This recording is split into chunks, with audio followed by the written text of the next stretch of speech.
Peace, Leo.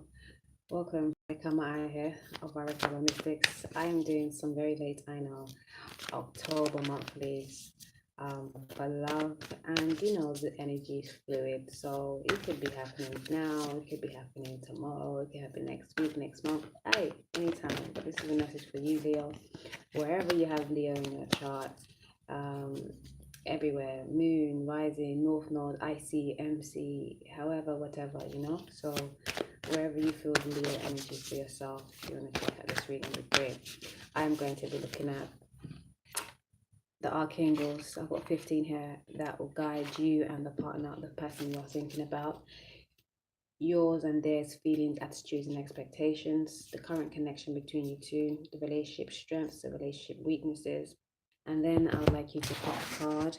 I said 1, 2, 3 card. I said 1, 2, 3, 4, 5 to see what kind of connection is. Is it a soulmate, a catalyst, a karmic soulmate, a twin flame, or a twin soul? Okay, the card is out. Your feelings and attitudes. You have the High Priestess. Okay. Card here. Oh man. And their feelings and attitudes. The King of Cups. The connection between you two.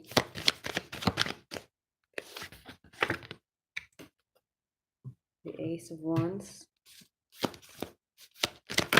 Whoop.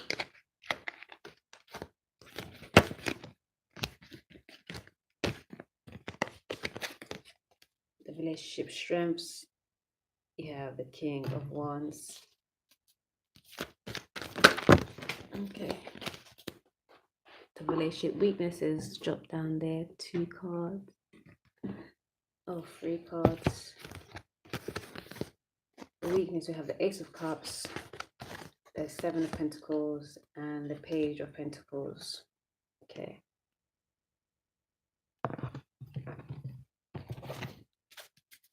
Let me see what's up here. So before we go, I'm going to pick some Archangel cards for you. This is your Archangel guiding you right now, Leo.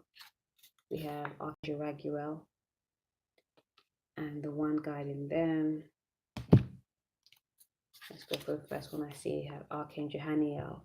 And I charge you to look up these archangels so you get a better understanding of the situation at hand.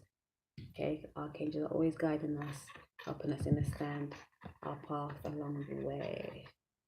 Okay, so you reach out to them, they reach back. So your feelings and attitudes right now, currently, Leo, we have here the High Priestess. So you're observing, you're sitting back, you're watching, you knowing, and you're just checking. Not doing much, but intuitively guiding at the same time. At least sending out some thoughts.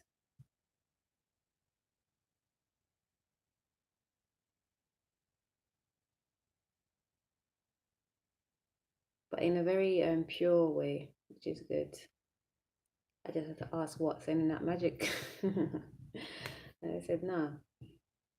More just sitting back and hoping for the best. Which is good, very upright of you. It's not good to try and tie people with magic and shit. It doesn't boil that well, no way. And it never works out in the long run. But yeah, you're looking back, you're in the know, and you're sending out good vibrations.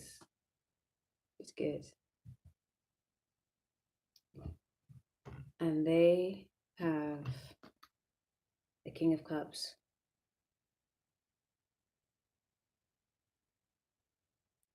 They're looking out.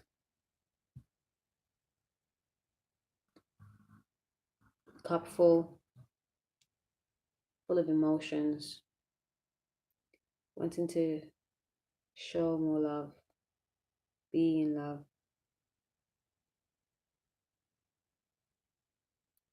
But somewhat holding back as well. kind of just sitting on their throne, similarly to you.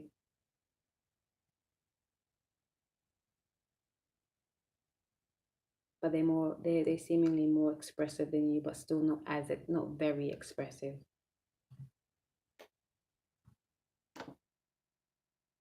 If you look at these two, see that they both look like they're in about the same position. But one's got their emotions almost wearing on their sleeves, and the other one really folded, holding back. Just slight hand throwing. Very aware, very attuned. But very reserved at the same time you are. And they are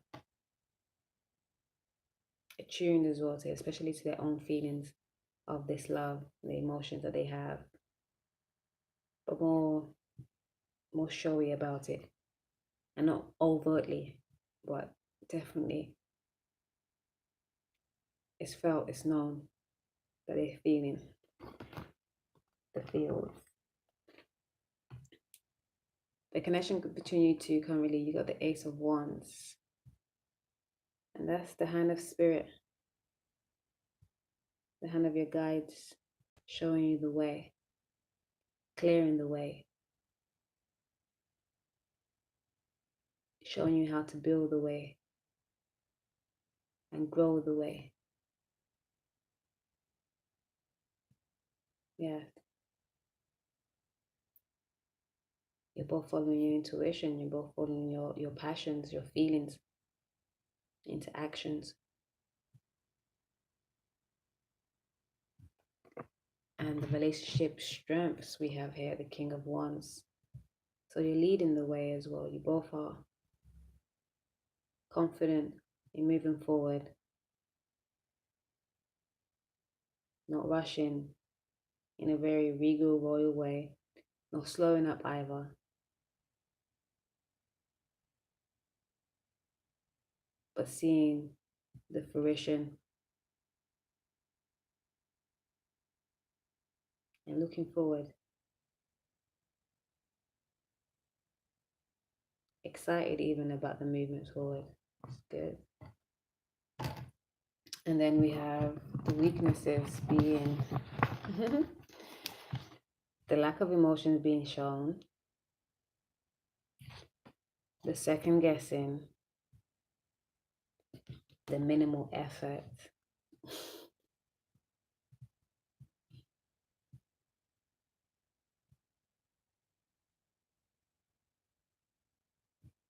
They all suggest that you show more what's up in this world.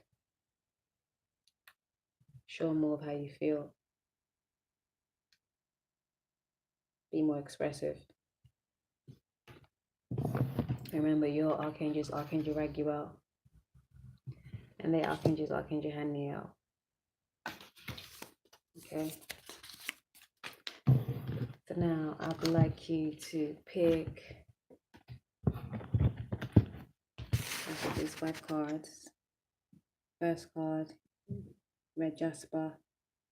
Second card, coppered clear quartz. Third card, shell. Fourth card, calcite, orange calcite. Fifth card, acorn.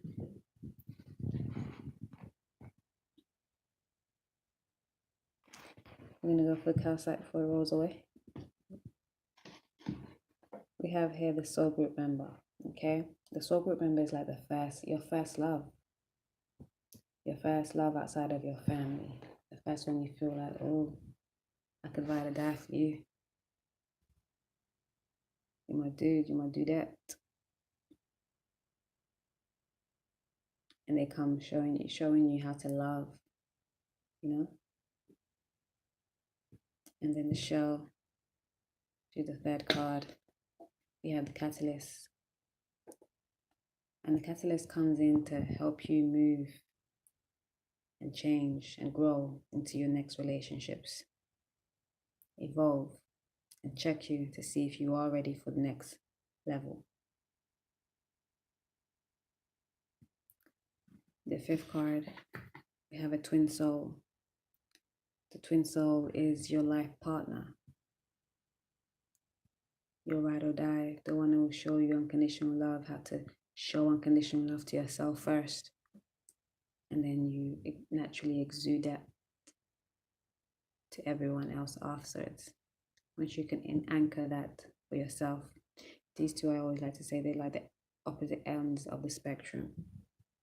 This is where you start knowing love outside of your family, and this is when you go into loving all, the cosmic family, the soul, unconditionally, flaws and all, and perfectly perfect. And then we have the second card,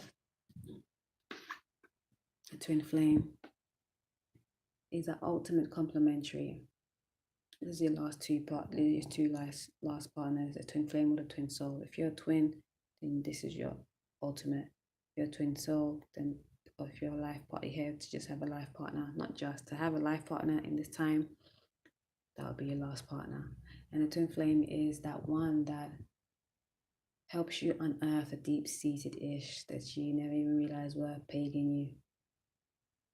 And it's much needed change so you can be the best representative for the new age.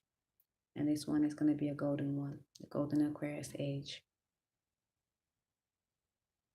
So they will bring about a lot of, again, unearthed isms and schisms that you have to deal with to grow the soul ultimately and to be the way showers for the age coming. And then last but not least, we have the karmic soulmate. And the karmic soulmate is that first one that will teach you a lot of lessons about yourself. Like these two as well, they're very similar, like how you go through them, and sometimes they get very much mistaken, as well as the twin flame and twin soul.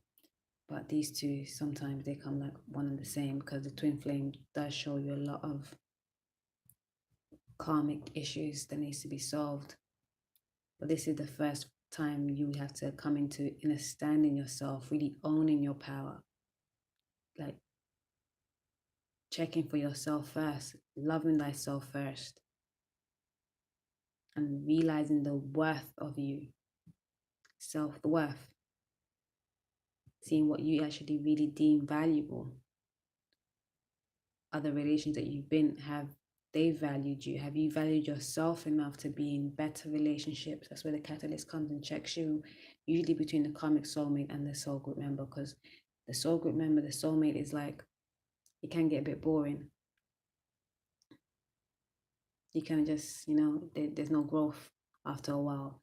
And the catalyst will come in and check you, what, are you ready to move on up? Like, are you ready to have the next stage? And then the catalyst comes in again around this time when you're dealing with your karmic soulmate.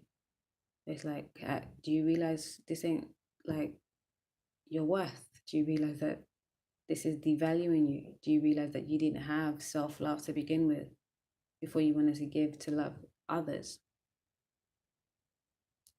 Checkmate. Leo, hope this helped, and I'll see you next time. Peace.